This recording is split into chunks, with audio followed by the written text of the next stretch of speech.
ஆகாசவாணி.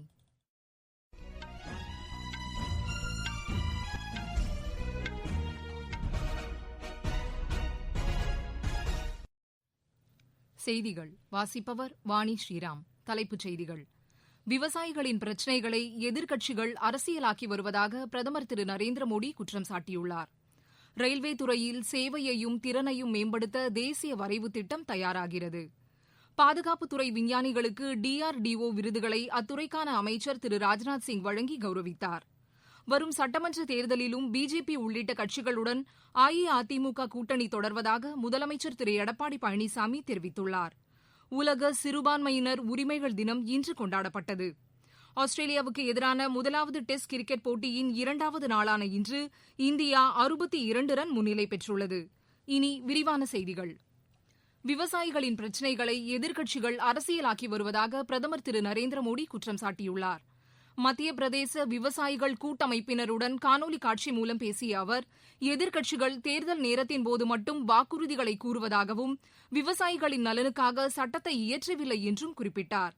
தொன்று தொட்ட காலம் முதல் அரசியல் கட்சிகள் விவசாயிகளுக்கான திட்டங்களை செயல்படுத்தாமல் வெற்று வார்த்தைகள் மூலமாகவே அவர்களை ஏமாற்றியதாக பிரதமர் சுட்டிக்காட்டினார். கடந்த 6 ஆண்டுகளாக மத்திய அரசு விவசாயிகளின் நலனுக்காகவே கடுமையாக உழைத்ததாக அவர் கூறினார். விவசாயிகளுக்கு கடனுதவி எளிமையாக கிடைப்பதற்கு அவர்களுக்கான கடன் அட்டை வசதி திட்டம் செயல்படுத்தப்பட்டதாக பிரதமர் தெரிவித்தார். பீகார் மாநிலத்தில் மத்திய அரசு கொண்டு வந்துள்ள புதிய வேளாண் சட்டங்களால் எந்தவொரு பிரச்சினையும் இல்லை என்று ஐக்கிய ஜனதாதள் தலைவரும் மாநில முதலமைச்சருமான திரு நிதிஷ்குமார் தெரிவித்துள்ளார். பாட்னாவில் செய்தியாளர்களிடம் பேசிய அவர், மாநிலம் முழுவதும் நெல் கொள்முதல் விறுவிறுப்பாகவும் எவ்வித தடையும் இல்லாமலும் நடைபெற்று வருவதாக கூறினார்.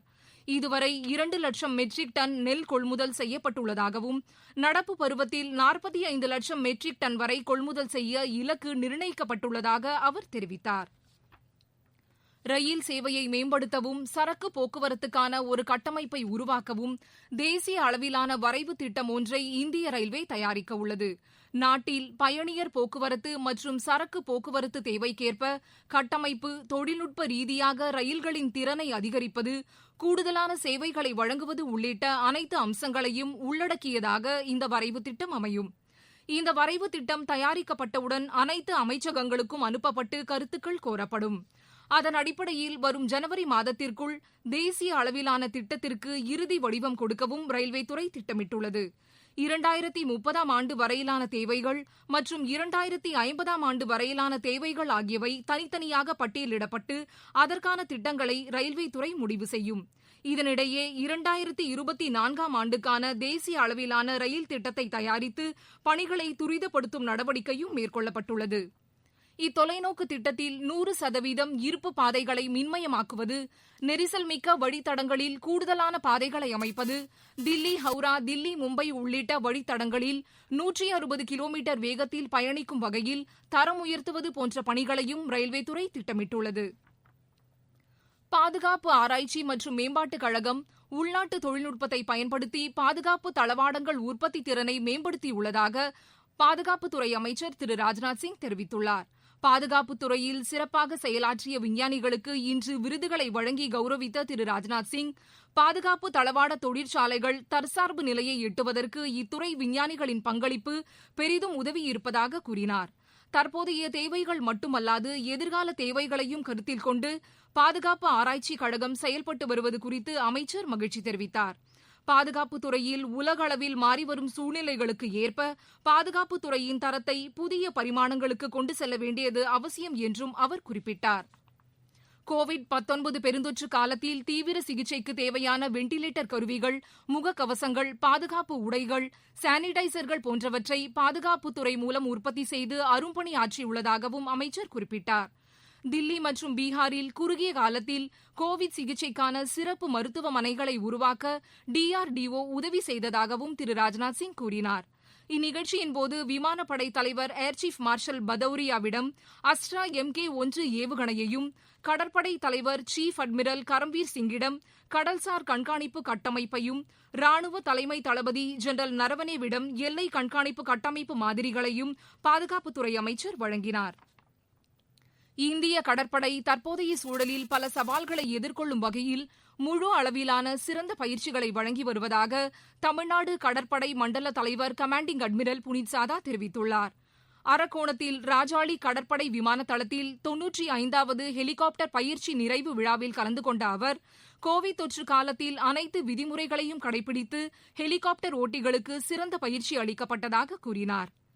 நீங்கள் கேட்டுக்கொண்டிருப்பது ஆகாசவாணியின் செய்தி அறிக்கை. கோவிட்-19க்கு எதிரான போரில் நமக்கான 3 கவசங்கள். முகக்கவசம் அணிவோம், தனிநபர் இடைவெளியை கடைபிடிப்போம், கை மற்றும் முக சுத்தம் பராமரிப்போம்.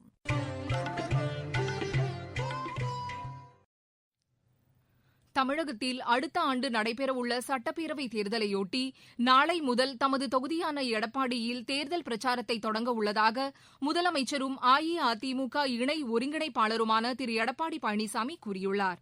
சேலம் மாவட்டத்தில் அஇஅதிமுக கட்சி அலுவலகத்தில் செய்தியாளர்களிடம் பேசிய அவர், 2019ஆம் ஆண்டு நடைபெற்ற நாடாளுமன்ற தேர்தலில் அஇஅதிமுக கூட்டணியில் இடம்பெற்ற பிஜேபி உள்ளிட்ட கட்சிகளுடனான கூட்டணி தொடரும் என்று கூறினார். எங்களை பொறுத்த வரைக்கும் இந்த கூட்டணி தொடர்ந்துட்டு இருக்குது. பாரதிய ஜனதா கட்சி எங்களுடைய தலைமையில் 2019 நாடாளுமன்ற பொதுத் தேர்தலின் போது அனைத்து இந்திய அண்ணா திராவிட முன்னேற்ற கழகத்தில் அங்க வைத்த கட்சியெல்லாம் இன்றைக்கும் தொடர்ந்து இருந்தது. மேற்கு வங்கத்தில் முதலமைச்சர் செல்வி மம்தா பானர்ஜி தலைமையிலான திரிணாமுல் காங்கிரஸ் அரசில் இடம்பெற்றுள்ள மேலும் ஒரு சட்டமன்ற உறுப்பினர் இன்று தமது பதவியை ராஜினாமா செய்துள்ளார். பாரத்பூர் சட்டமன்ற தொகுதியிலிருந்து தேர்ந்தெடுக்கப்பட்ட சில்பத்ரா தத்தா திரிணாமுல் காங்கிரஸ் கட்சியில் தாம் வகித்து வந்த அனைத்து பொறுப்புகளிலிருந்தும் விலகுவதாக அறிவித்துள்ளார். முதலமைச்சர் செல்வி மம்தா பானர்ஜிக்கு மிகவும் நெருங்கிய வட்டாரங்களில் செயல்பட்டு வந்ததாக கருதப்படும் சட்டமன்ற உறுப்பினர் சுவேந்து அடிகாரி ராஜினாமா செய்ததை அடுத்து இன்று மேலும் ஒரு உறுப்பினர் ராஜினாமா செய்துள்ளது மேற்குவங்க அரசியலில் தாக்கத்தை ஏற்படுத்தியுள்ளதாக எமது கொல்கத்தா செய்தியாளர் தெரிவிக்கிறார். உலக சிறுபான்மையினர் உரிமைகள் தினம் இன்று கொண்டாடப்பட்டது. 1992ஆம் ஆண்டு டிசம்பர் 18ஆம் தேதியை ஐநா உலக சிறுபான்மையினர் உரிமைகள் தினமாக அறிவித்தது. தனிமனித உரிமை, மதம் சார்ந்த உரிமை, மொழி மற்றும் இனம் சார்ந்த உரிமை ஆகியவற்றின் அடிப்படையில் சிறுபான்மையினர் வரையறை செய்யப்பட்டு அவர்களுக்கான உரிமைகள் நிலைநாட்டப்பட வேண்டும் என்று ஐநா அன்றைய தினம் வெளியிட்ட பிரகடனத்தில் தெரிவித்தது. இந்தியாவில் உள்ள தேசிய சிறுபான்மையினர் நல ஆணையமும் இந்நாளை கொண்டாடி வருகிறது. மத நல்லிணக்கம், சிறுபான்மை அமைப்புகளிடையே ஒப்புரவு உள்ளிட்ட பணிகளை சிறுபான்மையினர் ஆணையம் நிறைவேற்றி வருகிறது. மத்திய அரசு வேளாண் சட்டங்களை உடனடியாக திரும்பப் பெற வேண்டும் என்று திமுக தலைவர் திரு மு க ஸ்டாலின் கூறியுள்ளார். சென்னையில் மதசார்பற்ற முற்போக்கு கூட்டணியின் சார்பில் இன்று நடைபெற்ற உண்ணாவிரத போராட்டத்தில் பங்கேற்று பேசிய அவர், நாடு முழுவதிலும் உள்ள விவசாயிகள் 23 நாட்களாக தொடர்ந்து போராட்டம் நடத்தி வருவதாகவும் அவர்களுக்கு ஆதரவு தெரிவிக்கும் வகையில் சென்னையில் போராட்டம் நடைபெறுவதாகவும் கூறினார். தமிழகத்தைச் சேர்ந்த 36 மீனவர்களையும் 5 படகுகளையும் விடுவிக்க வேண்டும் என்று ராமேஸ்வரம் மீனவர்கள் இன்று வேலை நிறுத்தத்தில் ஈடுபட்டனர். மீனவ சங்கம் சார்பில் இன்று நடைபெற்ற கூட்டத்தில் இலங்கை சிறையில் உள்ள மீனவர்களை விடுவிக்க வேண்டும் என்றும் மத்திய மாநில அரசுகள் மீனவர்கள் நிரந்தரமாக பாதுகாப்புடன் மீன்பிடிப்பதற்கு வழிவகை செய்ய வேண்டும் என்றும் தீர்மானம் நிறைவேற்றப்பட்டது. ஆஸ்திரேலியாவுக்கு எதிரான முதலாவது டெஸ்ட் கிரிக்கெட் போட்டியின் 2வது நாளான இன்று இந்தியா 62 ரன் முன்னிலை பெற்றுள்ளது. இன்றைய ஆட்ட நேர இறுதியில் 2வது இன்னிங்ஸில் இந்தியா ஒரு விக்கெட் இழப்பிற்கு 9 ரன் எடுத்துள்ளது. முன்னதாக ஆஸ்திரேலிய அணி முதல் இன்னிங்ஸில் 191 ரன்னுக்கு அனைத்து விக்கெட்டுகளையும் இழந்தது. இந்தியா முதல் இன்னிங்ஸில் 244 ரன்னுக்கு ஆட்டமிழந்தது. ISL கால்பந்து போட்டியில் இன்று நடைபெறவுள்ள ஆட்டத்தில் ஜாம்ஷெட்பூர் அணி ஒருங்கிணைந்த வடகிழக்கு அணியை எதிர்கொள்கிறது. மீண்டும் தலைப்புச் செய்திகள். விவசாயிகளின் பிரச்சினைகளை எதிர்க்கட்சிகள் அரசியலாக்கி வருவதாக பிரதமர் திரு நரேந்திர மோடி குற்றம் சாட்டியுள்ளார். ரயில்வே துறையில் சேவையையும் திறனையும் மேம்படுத்த தேசிய வரைவு திட்டம் தயாராகிறது. பாதுகாப்புத்துறை விஞ்ஞானிகளுக்கு DRDO விருதுகளை அத்துறைக்கான அமைச்சர் திரு ராஜ்நாத் சிங் வழங்கி கௌரவித்தார். வரும் சட்டமன்ற தேர்தலிலும் பிஜேபி உள்ளிட்ட கட்சிகளுடன் அஇஅதிமுக கூட்டணி தொடர்வதாக முதலமைச்சர் திரு எடப்பாடி பழனிசாமி தெரிவித்துள்ளார்.